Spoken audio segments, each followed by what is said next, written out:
একটি সোনার গহনার ওজন 16 গ্রাম, এতে সোনা ও তামার অনুপাত 3:1। এতে কি পরিমাণ সোনা মিশালে অনুপাত 4:1 হবে? তো এইটা মানে 31তম BCS প্রিলিমিনারি পরীক্ষার প্রশ্ন। এটা আমাদের সাজেশন আছে, এগুলো সব প্রশ্নই আছে, আপনারা দেখতে পারেন চাইলে।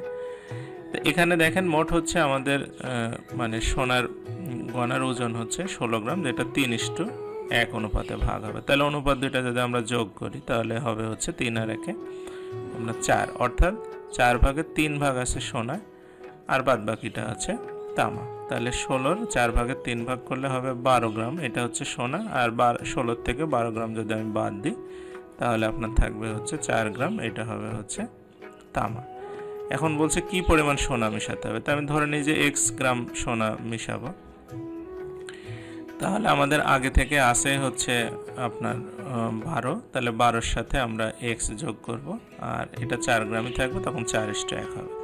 তাহলে আর গুণ যদি করি 12 + x, 4 × 4 = 16, তাহলে 16 থেকে যদি 12 বাদ দিই তাহলে হবে 4, অর্থাৎ আর 4 গ্রাম যদি আমরা সোনা মিশাই তাহলে অনুপাত 4:1 হবে।